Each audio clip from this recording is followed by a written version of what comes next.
Hello, ladies and gentlemen.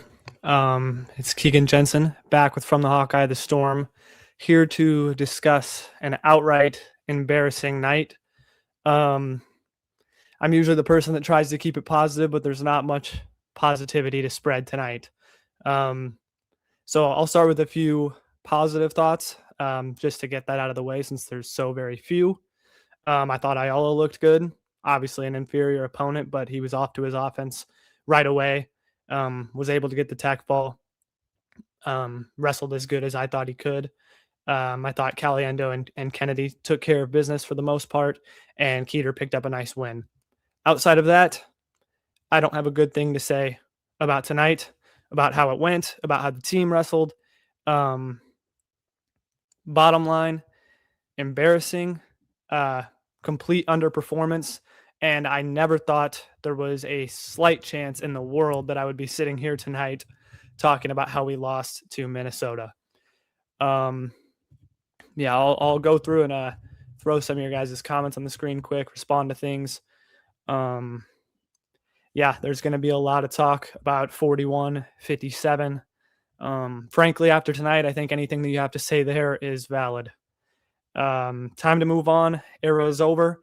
There's going to be a lot of this said as well. And I've been an advocate for being patient with the Brands, especially after the Nebraska duel. I thought that was a step in the right direction. But, tonight felt like what you would call the nail in the coffin, as this was just horrible, pitiful performance. And there's nothing good you can say about it.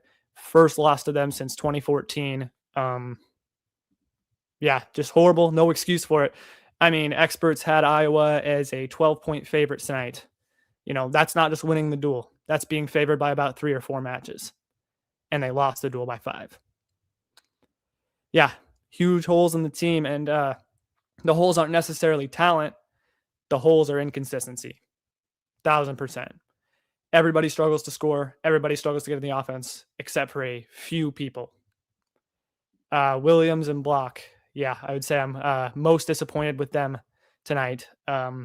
Horrible, inexcusable losses. I will say Block looked like a shell of himself. I wouldn't be surprised at all if you told me he was sick. Right away, he looked slow, sluggish, could not get to his offense whatsoever. That really did not look like him. And Block's not usually the guy to be inconsistent like that. So not sure. I mean, he could have just had a horrible match, but to me, he really did look off. I don't necessarily know what it was, but Williams too, horrible match. I mean, getting majored by a guy that's, ranked 20 or below is horrible, especially when we were a match away from the podium last year. And I think this is still a valid take in a way, saying that firing Brands will only set the program back even farther. There was a lot of this said. I was a big advocate saying this and expressing my opinion on it, but definitely a lot harder to say that after tonight. And like I said, the argument every day between keeping Brands and getting rid of them gets closer and closer. And now seems like we're starting to get to the tipping point of where the argument to get rid of this coaching staff is growing more than the argument to keep them. Like I said, inexcusable. Not exactly sure why Peterson's not wrestling. Haven't heard much about that. I know Ferrari obviously is dealing with a knee injury. Peterson, I would assume, is something similar to that. And I'm sure it's injury related. That's the only reason he would not have wrestled for this long. But being healthy, staying healthy is a part of the sport, and it's what makes programs great. You don't see Penn State having 2 or 3 guys out every single night. That's how you lose duels to a team like this. I mean, I love them too.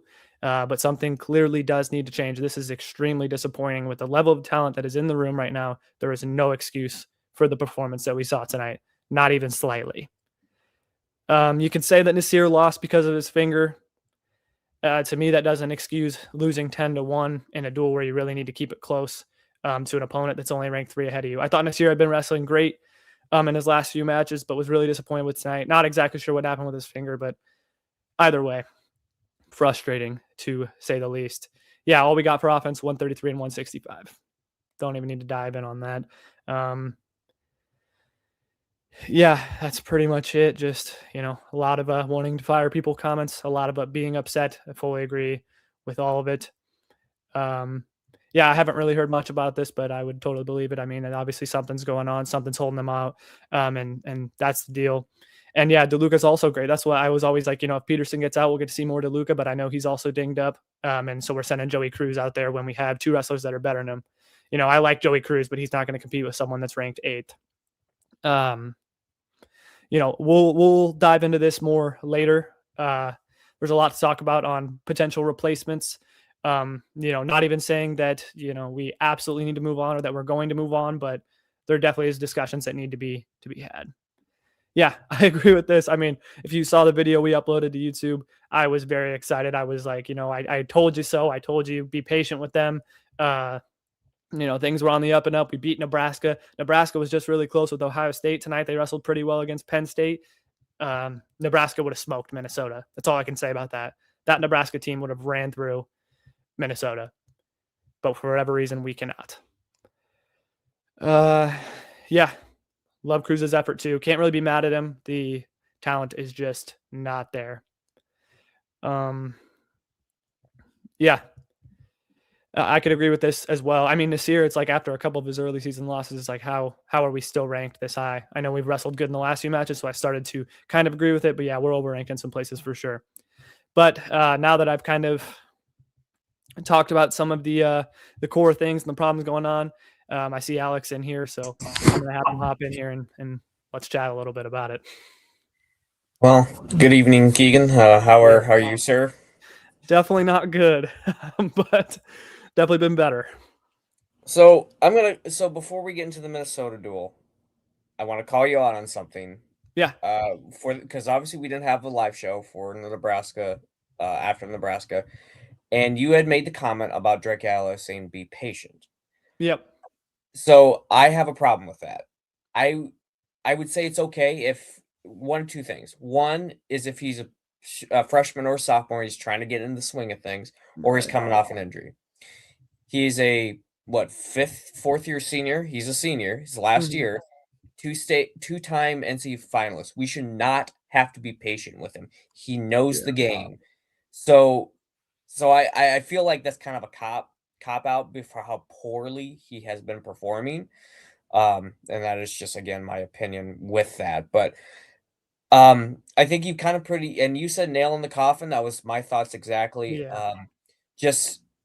I mean, in the comment of like, "Hey, Nebraska, we looked a lot better," and I was like, he was like, "Okay, hey, you know, Minnesota, depending on who we have wrestling, if Angelo's back, obviously, I think we win with Angelo's back, um, but obviously, it's yeah, I'm kind of at a loss for words. Yeah. Joey Cruz, even in that Nebraska win, he was aggressive early and then he stalled out. And I wasn't able to watch it, so I listened to Mark Ironside and I can never remember the other commentator's name um, who would commentate, but it just seems like he gets a couple shots in early and then that's it. And I heard, and one of the other commentator made this comment. It's just baffling, but it's the way Iowa's wrestled. It's that if you take out Drake Ayala, no one scored a takedown at Yeah. all until Michael Caliendo. No one shot, no one took it, no one had a takedown. And that is befuddling to me as a wrestling fan and and as a, longtime wrestler, from elementary school all the way through high school. It's just I mean, I get, you have a match where you're just trying to feel the guy out and just a lot of stuff's not happening, but it's consistent week after week after week after week where it's just we're questioning where's the offense. And Mark Ironside said, or it wasn't Mark, it was the other commentators. He said he wrote two things down was the ties, we weren't winning ties, and then sense of urgency. The sense of urgency of like, okay, it's 4-2. I've kind of been toe to toe this guy. It's a minute left. I need this kind of start going. I need Mhm. to push the envelope a little more to either get this guy stalling, trying to defend his lead, or if I catch him in the right spot, get the takedown and get the victory. And but the problem is if I feel like Iowa with these last couple duels outside of Nebraska is that we wait, we wait, we wait. Oh, we have 30 seconds left. I have to score Right. a takedown. And it's super frustrating. And in a, I mean, we lost to Iowa State after 20 years. We lose to Minnesota after 14. The Ohio State duel, which is next, depending on health of the team, is doesn't look good. And then I don't know if we have Oklahoma State right after. I know we have them later on in the season. That doesn't look good. Mhm. So I don't know. I think I think this is the nail in the coffin for Brands. I think he's done some good and, I don't know if you rewatched or were able to hear before you came on for Penn State. Corey and I actually chatted a little bit. He's not a, big Yeah. wrestling guy, doesn't know too much about the sport, and he equated, oddly enough, when Iowa wrestled Penn State to James Franklin. We Mhm. have all this talent. We have an exceeding amount of talent on this team. And yes, the expectations of Iowa are really high. Okay. I'm not going to ignore that fact. So there's a lot of pressure. As one of the commenters said, yes, there's a lot of pressure for being at Iowa, being a coach at Iowa, being a wrestler at Iowa. But when you perform like this, it's that the comparison he made was Branson Franklin. It's like you have all this talent, and what do you have to show for it right now? Right.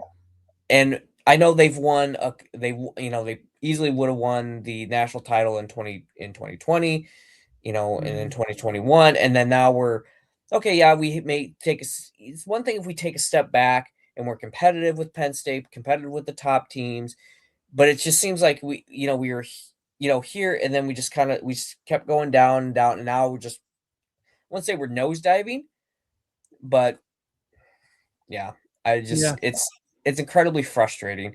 And Nasir Bailey, Jordan Williams are complete flops. I mean, there's no way around it. You should No, not there's lose. You should not. I mean, you should not get majored. If you get decision like Nasir Bailey, if he gets decisions, I mean, you've wrestled, you've jammed your finger, yeah, dislocated your yeah. finger tons of times, and we've been able to wrestle through it. And maybe we've lost, but it wasn't, depending on who we wrestled, shouldn't get majored. And then Jordan Williams getting majored was just inexcusable Yeah, for him. unbelievable, unbelievable. I mean, like, I just Nasir's match, you're like, okay, hopefully this is gonna be just an outlier in this duel. Hurt his finger, whatever. We're still rolling from Nebraska. I'm sure our guys will show up that need to show up. But then it's like Ryder Block loses, and you're like, all right, that's pretty bad, but we'll pick it up in these next few matches. And then Jordan Williams not only loses but gets majored, and that's the moment where it's like, okay, we seriously might lose this duel. Like, not even like it might be close. We really might lose this duel. We like, I can't for the life of me. I mean, I said it a little bit earlier, but Jordan Williams was a match away from placing at the national tournament last year, a match away from being top 8 in the nation last year when he was with Little Rock. And now he is getting majored by someone that's barely cracking the top 20 in the nation, getting completely dominated by him and looking like he has no chance to win. How do you even explain that? There's no explanation for it besides a potential lack of effort or major inconsistency. It's so frustrating. And I mean, I don't even know where to begin with it, really. No, and I see a lot of like, the one comment he posts like, who do we get? It's if we fire Brands, it's I was going to slide back further. Well, it's like, well, it slid back far enough. How far back does it have to slide before Right. we say, okay, hey, we got to cut, we got to cut ties, and so at what point do you have to take, and I'm not trying to say Brands is a cancer, but at what point do you just have to remove the cancer and say, okay, yeah, we're going to bleed out for a little bit, but we'll this person that we're going to get, hopefully we'll be able to get Iowa back to that level. Whoever that is, I've made the comments of where Iowa should go to Penn State, look at one of their assistants and bring them in, someone who's been under Kale, who's, ran a very successful program. I mean, he has you can look at his success and the coaches he's had there and say, okay, he's built a program that has and continuing to extend their dual record. Where I remember it was a potential where it's like, oh, Iowa and Oklahoma State tie. That's going to be a hard thing to beat. And Penn State goes, nah, we'll take that and we'll just make it even more impossible to beat. Right. Exactly. So Yeah. and I know I hear people say Spencer Williams or Spencer Lee, and I know he's doing his Olympic thing. I would say I wouldn't mind him as an assistant, coming in after he's like, hey, I'm going to hang up, leave my wrestling shoes on the mat and then pursue coaching. I would love, for him to come back. I know there's a guy in Minnesota that wrestled for Iowa. I can't think of his name. They made I can't, because they said something. One of the commentators just made a comment about St. John. I don't think it's St. John, but yeah. Yeah. I don't know. I think we need. It's almost. I don't know about just a total clean house where you get rid of everybody and bring a brand new staff in, but so. And then Corey actually posted. If you do see Corey's question that he posted, Yeah, this one. Oh, Michael Kemmer, thank you, Jake. Oh, Kemmer's in Minnesota. Yep, he's an assistant in Minnesota. Know that. I did not know Yeah, that. so yeah, one of the commenters. What would it take for any I have a big old bag of cash? I mean, Yeah, I mean, you would almost like he's probably the highest paid wrestling coach. I'd be surprised if he's not. You would almost have to double it, if not triple it, for him to step away from Penn State. And I mean, it would take, the money's not there for it, unfortunately. Exactly. And I don't even think he wants to. Why would you want to leave that situation? You know what I mean? Well, I mean, everyone has a price, but like I said, right. the money would be too, like, just too extreme. Yeah, but double or yes, Corey, double or triple it. Like, yeah, it'd have to be something similar to that. He doesn't want. The thing is he doesn't want to leave Penn State. I don't think he's got a good thing going. He's pretty comfortable. He's won national titles. He's beloved there.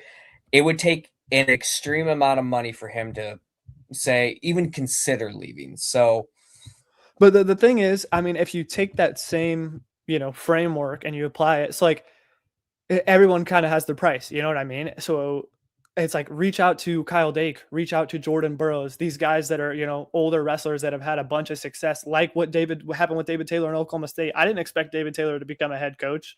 Kind of happened somewhat out of nowhere. It's like, I'm sure they have a price. Like, I'm sure you could be like, maybe even in a couple years, let you finish whatever you want to do competing wise.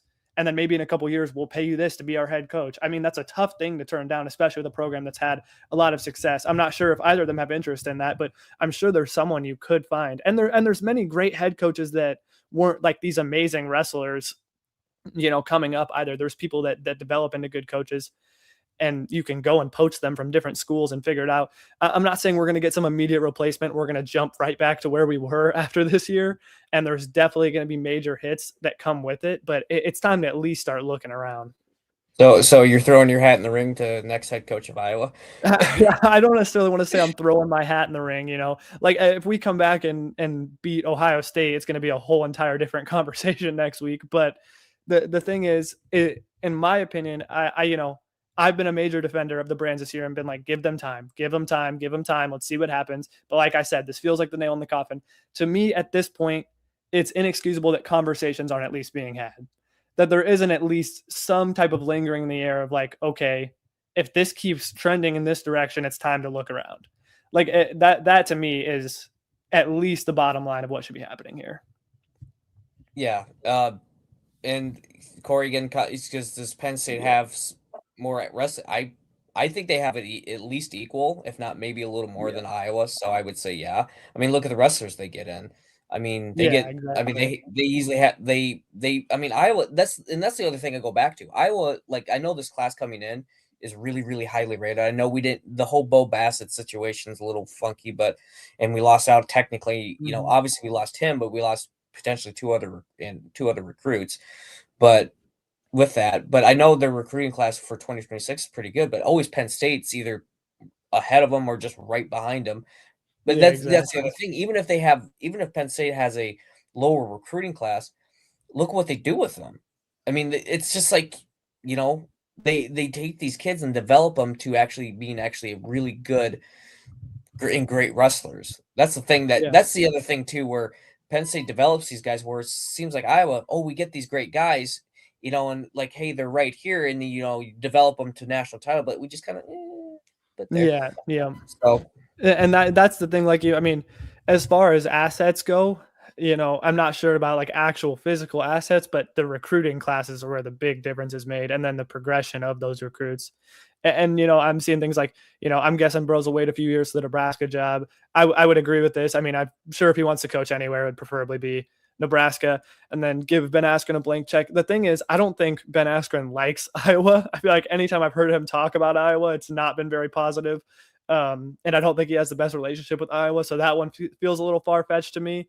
It's just it's a really tough conversation, but there's no way you can convince me that we can't find somebody, some elite level wrestler that would transfer into being a good coach that we could give some type of blank check to.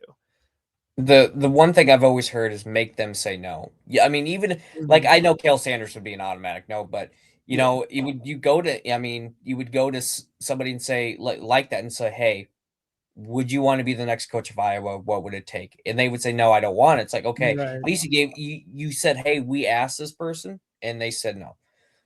So, and at Mhm. least that way you're kind of, you're covering all your bases of trying to get the best coach you can.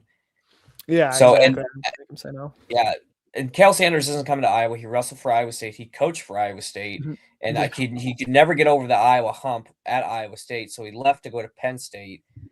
And then now, and he made that comment about, oh, Penn State's got a great wrestling outside of Utah, and kind of lit a fire into Iowa. And Iowa had Penn State's number for a couple years, and then Kale got that program really running. And now it's just, they're so far ahead, and they're not even looking back. But, Yeah. That's what I mean. I but feel like he would be almost an idiot to leave that situation. It would have to be just a substantial amount of money. yes, I know Dan Gable wrestled for Iowa State and coached at Iowa. I mean, come on, I know who Dan Gable is, but they're two different people. Dan Gable did not spit kind of in the face of Iowa. He did not have the disdain for Iowa that Dan Gable had. Yeah, I mean, I think it doesn't even feel like a very realistic conversation to talk Sanderson. I mean, I don't even think there's a slight chance. It would be like if Gable decided to go somewhere else and coach, and then he built a dynasty and then changed his mind and was like, all right, I'm going to leave this dynasty and actually head to Iowa, who was the rival of the school that I wrestled at. It just feels, I mean, it's so far fetched. Yeah, at this So, point, I mean, Corey needs to get in here.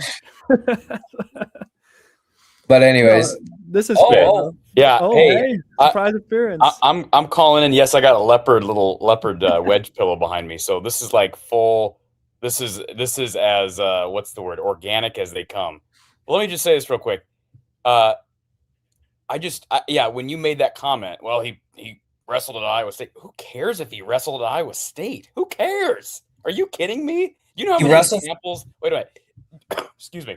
You're going to give me a coughing fit. You know how many examples there are of guys who either play or coach for a school and then go coach for their rival? I mean, Dan McCarney is a Hawkeye through and through, but he's a legend in Ames. But he did not. He did not I'm have not the saying disdain for Iowa Cael Sanders has made comments about Iowa when he was in college and when he was a coach for Iowa State. So he's burned that bridge. That's the I'm other not. thing. It's Listen, not just it's not just that fact that he wrestled for Iowa State. Because yes, yeah. Dan Gable wrestled for Iowa State and then he became the coach of Iowa.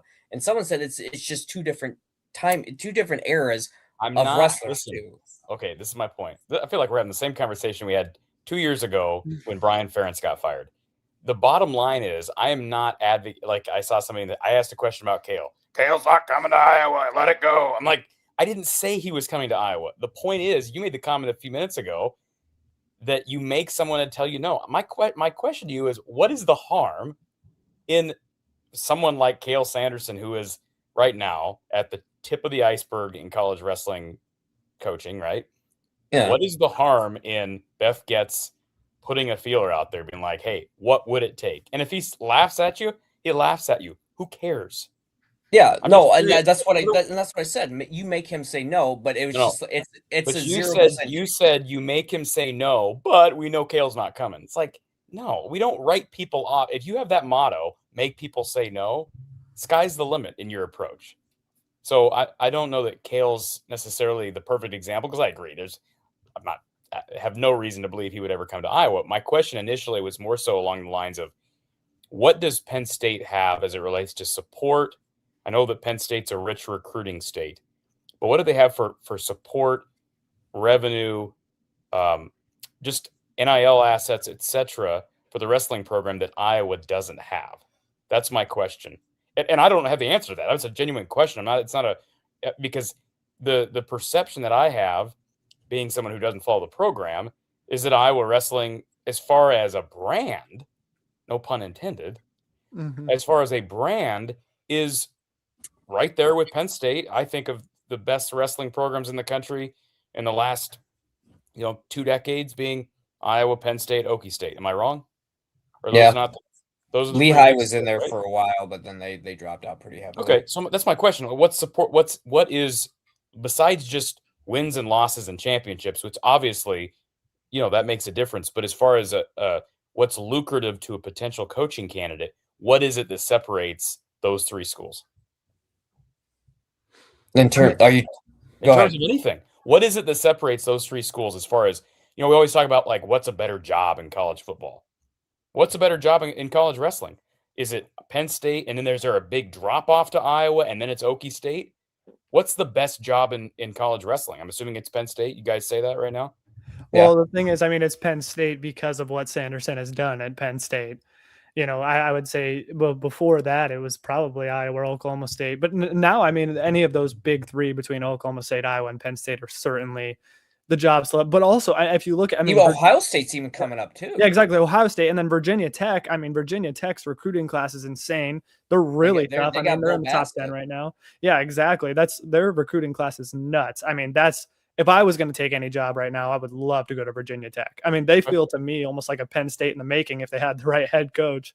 So I guess, my question is, would you equate like Iowa, Penn State, Okie State to, in football, Ohio State, Michigan, Alabama? And if so, my question to you is, if Urban Meyer were still coaching at Ohio State and Michigan were in the position that they are now with their football program, obviously they hired the guy from Utah, but if they were in that position, would they have called Urban Meyer, or would they have just said, no chance? They'd have called Urban Meyer, right? Like, if they think he's the best. Michigan's not taking a backseat to anybody. I guess that's my point. If I'm Iowa wrestling, why take a backseat to anybody? He may tell you no, but why take a backseat to anyone? Unless there's a legitimate difference somewhere that I'm just missing, that I'm naive to, and that's possible, that just makes this big separation between Iowa and Penn State. What does history say? What's the biggest blue blood in college wrestling? Technically, it's Okie State. Iowa's Okie State, okay. close. Technically, yeah. Okie State, Then it's Iowa. Then now Penn State has really, and now it's Penn State. Okay, now it's Penn State, and and like Keegan said, it's Virginia Tech, and even Ohio State has really come up and. What I'm advocating for is, I just don't. I hope, and I'm sure Beth Getz will, but the decision makers who are involved here treat this like a blue blood job, because that's what it is. As opposed to, with all due respect, in my opinion, you simply can't have the same mindset that Iowa football fans have about Kirk Ferentz, right? We hear this all the time. There's a segment of the fan base that wants Kirk gone. But then there's this big faction of the fan base, Alex, that scream, don't let what Nebraska had happen to them happen to you. Like, it's the defeatist mindset. I'm not saying it's wrong. There is a reality with college football. Iowa's not a blue blood in college football. They may be a top 30 program in the country, but probably not much better. Okay, so I understand, at least. I don't agree with it all the time, but at least I understand that mindset, which I consider to be a defeatist mindset. You just can't have that same mindset and I heard that after the Penn State meet, right? I heard the same thing, that, okay, you fire Brands, what are they going to do? I don't know of any blue blood. If you approach things that way, that means you're not a blue blood. Because a blue blood wants to be great. And say what you want about Nebraska. Yeah, they were a blue blood back in the 20th century, and they have since suffered. But there's a lot of examples of blue bloods that have, Penn State's a good example. We'll see what happens with them. But you brought it up earlier. They didn't like winning 10 games a year because they couldn't beat Penn State or Ohio State, Michigan, and they fired James Franklin. Yeah. So I just someone posts. Can when you pull up this? I like this. You can't nope. Hold on. The blue blood status is why we're having this conversation. With them only losing to a top 10, and like that, we shouldn't settle. And I agree with that. It's this is where I know Keegan, you were super supportive of the Brands, but it's like, are we settling just because, well, they wrestled for Iowa, they're they were national champions. I can't remember. Did one of the Brands win gold? Was it Terry that won gold, or was it Tom? I don't know. Actually, off the top of my head. One of them did really well, and I can't remember which one. So, yeah, but I don't want people to think, like, I had a conversation with somebody today, and it was an honest conversation where they're like, well, or it wasn't today, it was after the Ohio State duel earlier in the year. It's like, well, do you think we could get Cale Sanders? I go, no. He goes, well, why not? And I go, we would have to offer him way too much money. And that's the thing, too. Real quick, can I just say, this again, no, I don't know Cale personally. I do know he has a house about a 2-minute drive from my house, ironically enough. But he's actually closer to where you live, Keegan. But anyways, so I will say this about Cale. I don't agree with you. I seriously doubt it would take doubling or tripling the bag. When you achieve that level of greatness, what happens after a while? Usually. Get bored. I'm just saying, that's what happens. That's why Nick Saban went to the NFL. It happens all the time. But how long did Saban stay at Alabama, though? No, yeah. And that's a bit of an outlier. I would say that's probably an exception to the rule. I don't think what Saban did and what Kirk has done, like that Kirk is an outlier, right? Now, again, he's not having the level of success that Cale Sanderson's having at Penn State. I'm just simply saying, at some point, sometimes a competitor wants a new challenge. Fair? Yeah. But you're winning national titles every year. But there are people like, hey, I'm at the top, and I want to go out top dog, so I'm not going to potentially ruin my legacy. And the other thing is, he's not going to Cal Poly and trying to rebuild it. He's going to a rival school in Iowa where he's beloved at Penn State. And if he believes I'm going to go to Iowa, they will. His name will be what's that Harry Potter? He who shall not be named. That's what makes it so great. That's why Beth Getz has got to at least make that call. That's what Yeah, like I Gotta said, at you make least them make say a no, call. but just don't hold on to a hope that he Nobody's would holding come on to a to hope. Nobody's holding on But- to a hope. I hope people don't hold on to a hope of any coach coming to Iowa, right? Because I mean, nothing's done until it's done. But I just, like you said earlier, make somebody tell you no, and start at the top. If you believe you might be the best program in the country, not the best team right now, but the best program in the country. If you have belief that you are or you can be, then go for the best coach. And is there a better coach in the country than Cale Sanderson? No. No, the question is who's the second best coach? That's who you need to find. Is it one of his assistants? That's who you need to find after Cale says no. That's what I'm saying. It's like, it's like, okay, once we get off that phone call with Cale, like who's my second and potentially third best head coach?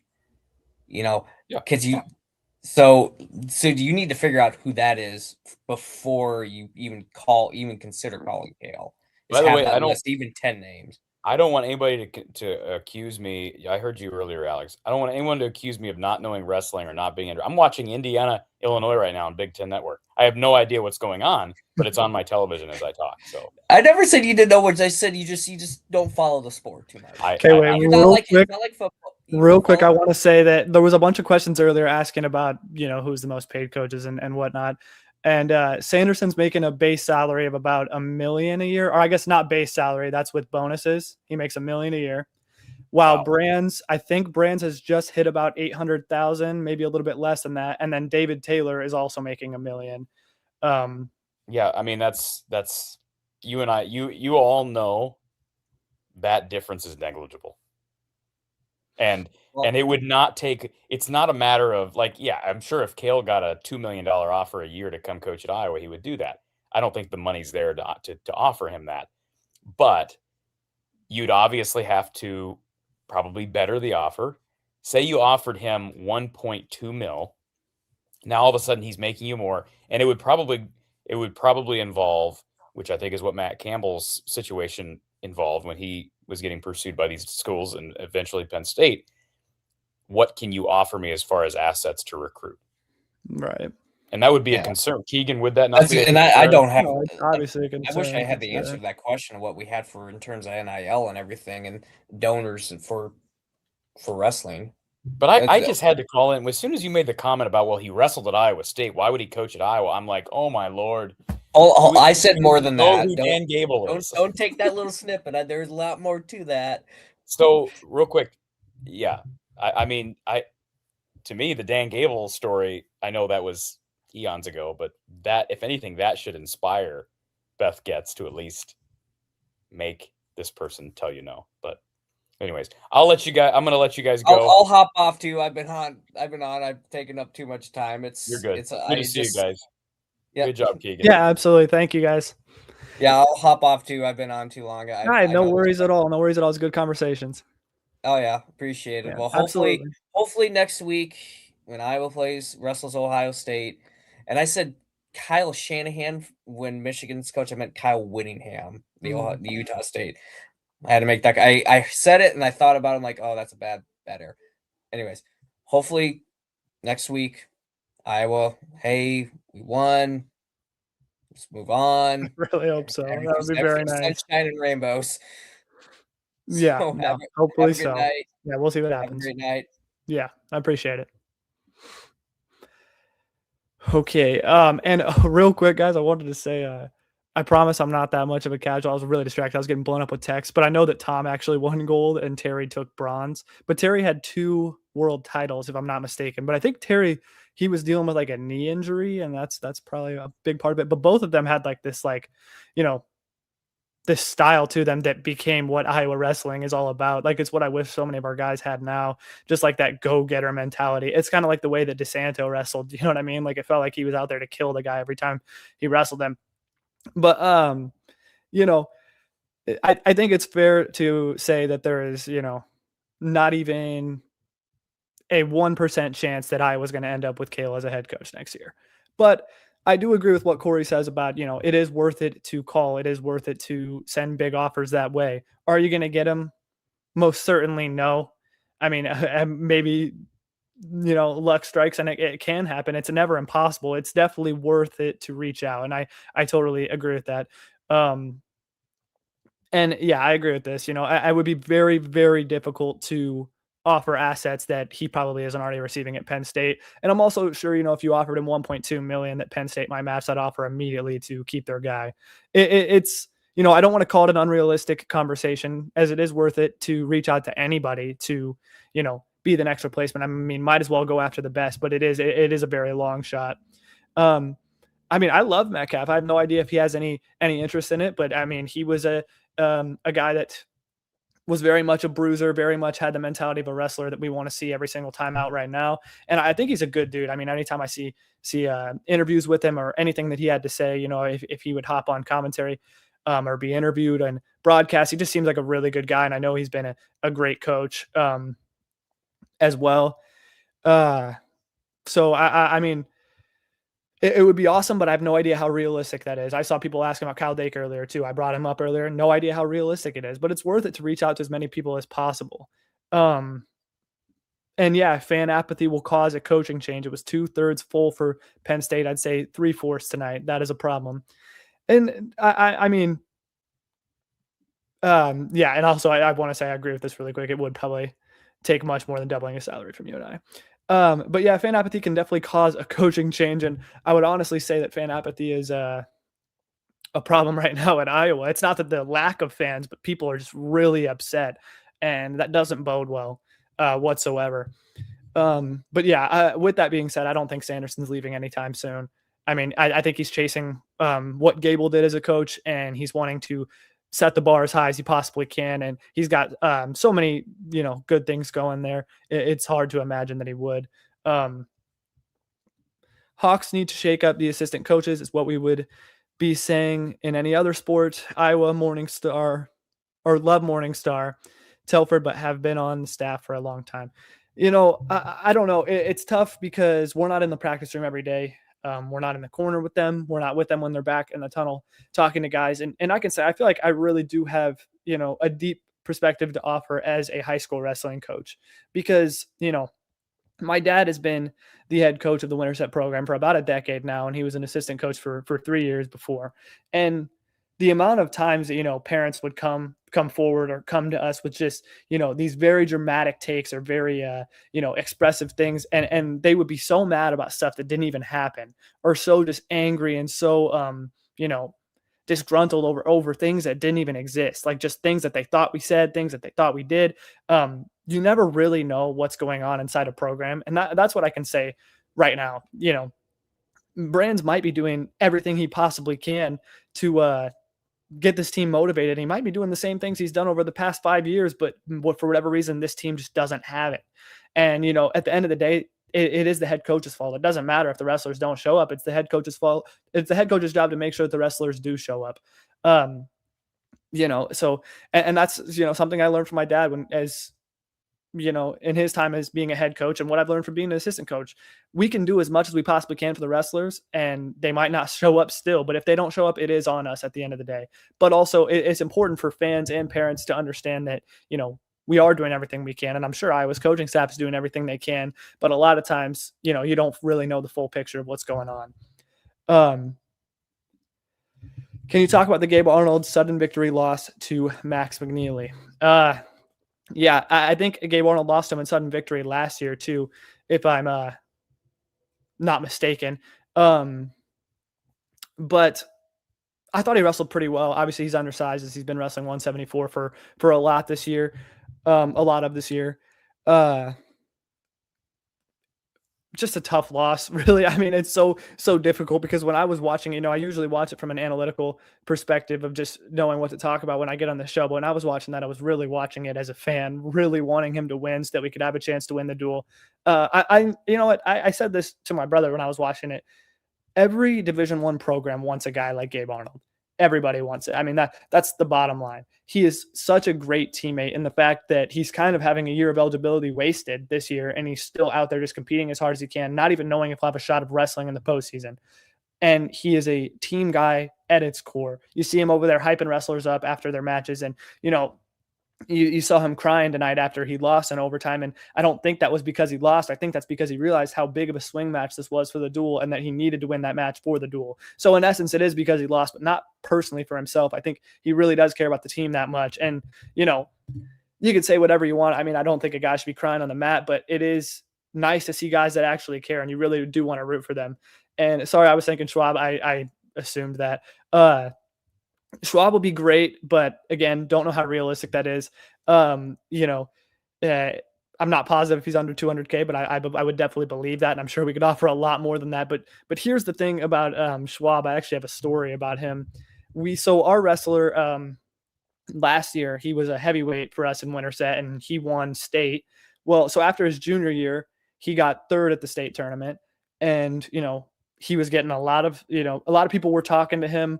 A lot of schools reaching out, even some low D1 schools, things like that. And we were telling him, we're like, be really patient. You're going to be really wanting to approach all of these options right away.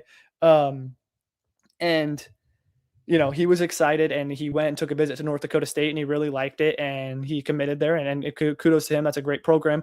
But what sucks is that in his senior year, he ended up winning state, and then Schwab actually reached out to us after he won state, asking about him, and asking if he's committed anywhere, what he's interested in. And our guy really wanted to go to UNI. He really liked UNI. It would have been a big deal for him. But we told Schwab, he's currently a soft commit to North Dakota State, but that could certainly change if you guys were to offer and things like that. And Schwab immediately was like, no, we don't take kids that are committed to other programs. We don't poach kids. We don't do that, and cut off all communication right away. And that's kind of the thing that I see with Schwab that he stands for. He is a big tradition guy. He's a big community guy, and he really cares about building and developing something and doing it the right way. So personally, I mean, obviously money talks, and if you offered him a big offer, everyone's got a price, but it's really hard for me to imagine him leaving that situation in UNI unless it got really dire. Spencer seems like the logical choice, but I don't see that happening until after the 2028 Olympics. Yeah, Spencer's got a lot going on right now. It'd be nice to have him kind of as like an assistant coach that was in there but could still wrestle and would work with the guys and things like that before, and work him up to being a head coach eventually. But he's got a lot going on in his personal career right now, and I just don't know how realistic it is. Like I said before, we just don't have the talent. It sucks, but outside of Caliendo, there is no one on this team that shows out every week this season. The 27 class has 5 top 15 or 20 guys. Talent development is the way. Yeah, I agree with this wholeheartedly. I mean, Caliendo is the only one you can say without a shadow of a doubt that has showed up on every single match that we've had this year, besides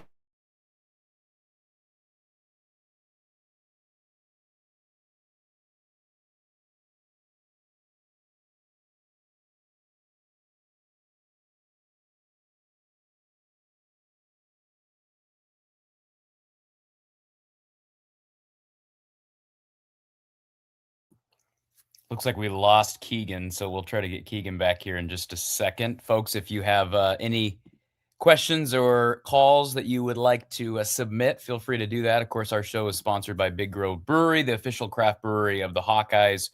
Visit biggrove.com for all their locations and check out their taproom menu. It's all delicious.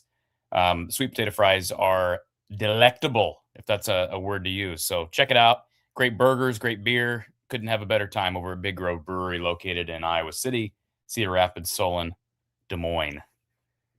And Big Grove's big play of the day today, Drake Isle's offense at 133. I'm sure Keegan will plug this a little bit, but one of the few bright spots today, and Ben Keeter, a bit of a bright spot today as well. He gets our Wrestler of the Duel award at 285. So let's see if we got Keegan back. Keegan, we got you back? No, we don't have him back. I see you, but I don't hear you. So we'll see if we can get his audio going here. I can run through a couple of comments here. Dennis says that Penn State and Okie State have a billionaire donor. So who might that be? Send him up to Iowa.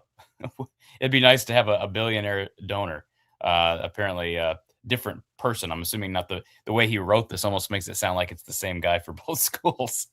But yeah, I don't know that Iowa has any billionaire donors for any of their programs. So let's see here. I think we got through the rest of these comments.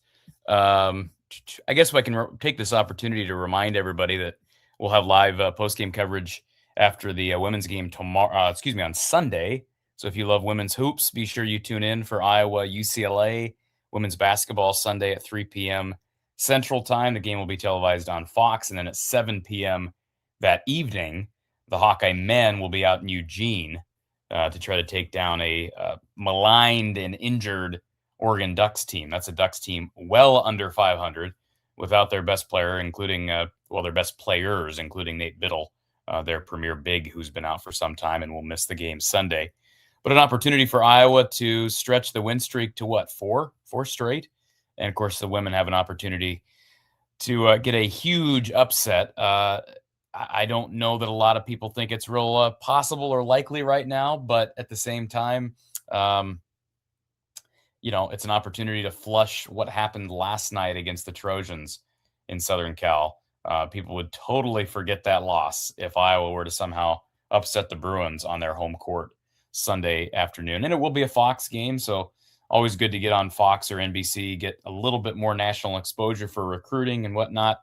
Trying to think of the last time Iowa was on Fox. Maybe they've had a Big Ten game on Fox, but I'm thinking UConn, and of course that game didn't go so hot. So it's been a little while. So it would be great to get a win there. And somebody asked this during the end of the Penn State duel this evening over on the Discord. They asked the question, what is the benefit in having Big Ten Plus down the stretch of the winter sports season? And the answer really lies with a couple of things. A, it's wrestling. Of course, tonight's duel between Iowa and the Gophers was on Big Ten Plus. And then the women's basketball team, pending some changes, they are scheduled to be on Big Ten Plus several times down the stretch of the Big Ten season, which, I kind of had forgotten that was on the schedule because they have not been on Big Ten Plus at all during the Big Ten season. Now, I know in the past there have been games that have been moved, but I don't know what sort of flexibility, leeway, possibility of change there lies with the remaining games on the Iowa women's basketball schedule. They play Washington at home, which is Big Ten Plus. They play Purdue on the road, Big Ten Plus. And then they play Wisconsin on the road, Big Ten Plus. So, that's interesting. 3 games left for the Iowa women, all on Big Ten Plus. And then, of course, Iowa wrestling will continue to have a strong presence on the Plus down the stretch of this season. I did notice this yesterday. If anybody's curious, during the broadcast of Iowa women's basketball, they were advocating for this special deal. If you haven't already bought Big Ten Plus, you can use the code SAVE26, all one word, SAVE26, for a discount on their monthly membership. So I should look to see if I can cash in on that discount. I've been paying the full price for a number of months now, but get it down to $5.99 a month for 3 months with the code SAVE26. So and also join the Discord, folks. I'll throw that up on the bottom of your screen if you're not already in our Discord. It's a lot of fun. We're talking during every Hawkeye event, and there's conversation basically all day. You don't have to have notifications turned on for everything, but we've got certain text channels for certain sports. We've got a main channel for just general Hawkeye chatter. It's a great time. Access to myself, Kyle Spence. We got Keegan on there. We got Cash Money Alexander, former Hawkeye women's guard. Kasheen Alexander's there as well, and more to come. So join our Discord server, $5 a month, $50 a year. Donate via PayPal, Venmo, Cash App, and label your donation Discord. Keegan, we got you back? Yeah, I think so. You can hear me? Yeah, I got you. Okay, yeah, it was weird. It wasn't an issue with my microphone or anything. It was just my whole computer got bugged out. I don't know what that was. And I promise that I'm not normally sitting in the wings we got lucky. watching Keegan's every move. But people know who watch the show, I've been sick this week. And so when you're on day like 4 or 5 of the flu, you have very little to do on a Friday night at 10 o'clock. So, I'm glad I was here for that. Thank you for stepping in. Yeah. No problem, sir. Yeah, I really appreciate it.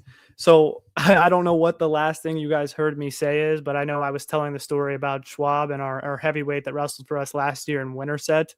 So let me know if you didn't hear any of that. But basically what my point was that I think Schwab's a big tradition guy. And because of that, he's really trying to build something at UNI. So I don't really see a world where he leaves unless it was a significant offer. And then, we talked a little bit about Spencer Lee and his situation and how it might have to be a few years. If that was the case, I'll look through some more comments. So frustrating having 30% of our number ones that we started with not wrestling: Peterson, Ferrari, and Dean. Yeah, insane. I mean, like, it's crazy that we haven't even talked about Masoma and Dean up to this point. How nice would it have been to have Masoma and Dean tonight, right? That wins the duel right there. That flips everything. And I mean, he would have probably won without a doubt. And he's officially entered the transfer portal and will be wrestling somewhere else next year. We'll see what happens with that. But yeah, not having Peterson, not having Ferrari, not having Dean. Like I said at the beginning of this, staying healthy is key. Staying healthy is important. Staying healthy is how teams are good. I mean, it's the depth that's more important than anything else. Like, I don't even know where to begin about it, how it seems like every single week a new Iowa injury is popping up. And then it's like Nasir with his finger, how long is it until he's got to sit a match because his finger is bothering him too much? If we go into Ohio State next week, they're like, well, Nasir's out because of his finger, I'm just going to be really upset. I mean, it sucks to just see that happen on repeat. But yeah, I know Corey touched on Drake Ayala's offense, Big Grove's big play of the day. Yeah, I'll reiterate that. I mean, he was amazing. He was explosive. He's whatever. What we want every wrestler to be. Obviously, like I said earlier, inferior opponent, but still wrestler of the duel, Keeter, without a doubt. I mean, big win, biggest win that we had. I think highest ranked opponent that we beat besides Caliendo beat Sparks. I think Caliendo, Sparks is as high as 10 in some rankings. But big win for Keeter nonetheless. I mean, he's been inconsistent, but at least he's been able to pick up some wins here and there. And, he's got a big match coming up with Feldman, who, for whatever reason, Keeter seems to own. I mean, Feldman's beat guys that have beat us, but it seems like we beat him every time. At this point, Bailey won't be able to get into ties with his hands fully taped. Yeah, I agree with that. The tape was certainly an issue tonight. I mean, that's what the second injury time was. He wanted his tape cut. And it looked like he couldn't even really tie up, couldn't get that inside tie with the hand that was bothering him. Not exactly sure what the deal was there, but nonetheless, very frustrating. Yeah. So, I mean, to summarize, however you feel about the brands right now, discussions need to be had. Will we lose recruits if we lose them? I'm sure we would, and it would hurt detrimentally. And do I think it's the right decision to move on without them? I'm not sure. I sit here kind of 50-50 right now, and I think an argument for both sides is valid. And, the one thing that I will 100% say is that I do think discussions need to be had. Yeah, I mean, I don't necessarily know what more to say about it than we need to just keep waiting. And I know that's frustrating. I know it hurts. But we have to. That's the only way to go forward about this. We got to see how we do next week. We got to see how we do the rest of the season. And we got to see if somehow this team can peak at nationals. I love the way they wrestle against Nebraska. I wish we could see that every single night. And I hope we start seeing it more. I don't think anything at this point is going to make the brands just a, amazing candidate to keep returning and being at the helm. But yeah, it would be nice to see things take a step in the right direction. And as far as how the team did tonight specifically, like I said, embarrassing, disappointing. Minnesota ends a 12-year skid. Not much more you could say about it. Like I said, did not think that there was any way I'd be sitting in this chair right now talking about how we lost to Minnesota. I thought, if anything, it would be upsetting to talk about how we were close with Minnesota. So not much that you can say there. Hard to lose recruits in wrestling. Lots of average/below average college wrestlers who are multiple time state champs. Yeah, that's definitely fair. I mean, like I said this in my very first stream on here after we wrestled Bellarmine. I said, take it seriously. We shut them out, and that's expected, but still, these are D1 wrestlers. I mean, everybody is multiple time state champs. Like, I'll tell you, as someone, I got fifth my senior year at 138 pounds in Iowa, and I worked my entire life into this sport since like third grade. And I considered myself to be a pretty solid wrestler my senior year. And I was just touching the tip of the iceberg for what a D1 wrestler stands for. These guys have worked their entire lives to be in the situations that they are. Wrestling is their entire lives. I mean, you can be so upset with Jordan Williams or Nasir Bailey, but the odds are if they ran into someone on the street and got in a fight, they would, have no problems defending themselves, because these are high level athletes that are really, you know, trained in such a physical sport, and so good at it. Like what we really don't understand is, you know, every D1 wrestler is in the top like 5% of wrestlers out there in the nation. It is very impressive, and it's hard to understand that when you watch it consistently, and when you watch them wrestle each other, and when you watch bad performances, it gets really easy to be like, man, this guy stinks. But it is also important to remind yourself these are just amazing athletes. But yeah, not much more can be said about tonight. Disappointing, to say the very least. Frustrating. We dove into all of it. We talked about potential replacements for brands. We talked about, you know, how each guy did, how, you know, a lot of these results were extremely disappointing. We talked about what to expect for the future and the hope that it can get better. Yeah. I you know, I don't know what more to say about tonight, because obviously, you know, Alex said it, you know, you're at kind of a loss for words. There isn't much to say when you lose to Minnesota, and it's just extremely frustrating. So not sure what's going to come, not sure what to make of right now, but the only thing that I can say is that I hope this gets significantly better by next week. And I hope that I'm sitting in this chair next week talking about a valuable performance and talking about a lot of people getting a lot better, because that's certainly what we need. You know, I've heard rumors that sickness is going around. I know injuries are happening, but this is the time of the year. We're, you know, late January, early February. March is right around the corner. The national tournament is right around the corner. This is the time of the year where we got to start ascending. We got to start getting better. And whatever it takes to do that needs to start happening soon. So yeah, I appreciate it. Love tuning in with you guys. Sorry for the little technical difficulty there in the middle. Corey was a huge help tonight. I appreciate Alex for stopping in. You know, it's a blast to get to do this. Even when we lose, I feel so privileged to get to come on here and talk in front of such a great wrestling community that is Iowa, and to be able to have this platform. You know, we were talking earlier on the Discord, which I'm sure, you know, it's going down below. Join our Discord server. I'm sure Corey talked about it a little bit, but seriously, get on there. It's real entertaining stuff. Great conversations to be had. If you ever want to send me a message, I'm all ears to respond. But it's been cool. We were talking earlier about just kind of the little empire that Corey has built of people that cover sports, and I'm you know, honored to be a part of it. Maybe tonight was upsetting, but we still got a bright future full of Iowa sports. So tune into all the other lives, you know, everything that we got going on. We put a lot of hard work into this, and, you know, Corey's the main guy that runs the show, and he's done a great job. So I appreciate all you guys, you know, tuning in. We're at about just over the hour mark. We've had a lot of discourse about Iowa. I think I'm probably ready to call it for tonight. I'd love to keep chit chatting, but we kind of, you know, ran out of road. Yeah. Thank you all for tuning in. As I said, it's a privilege, and it's an honor to get to come on here, and I will be back here next week, and hopefully for the rest of the season. I know I had to miss Nebraska because we were in Corning for a wrestling tournament for some of the guys that I coach on a Friday night, and I didn't have any service, so I wasn't able to stream. Shot a video the next day. Hopefully that won't be a problem for the rest of this year, and I can keep getting on here and talking about, you know, everything going on. I know our guys got the state tournament late February, and we do wrestle on a Friday. Not sure if we have anything that Friday as far as Iowa goes, but we will see. So once again, thank you all. It's been Keegan Jensen with From the Hawkeye, the Storm, chatting Iowa wrestling in a disappointing loss to number 9 Minnesota tonight by a score of 21-16. Until I see you next time, thank you.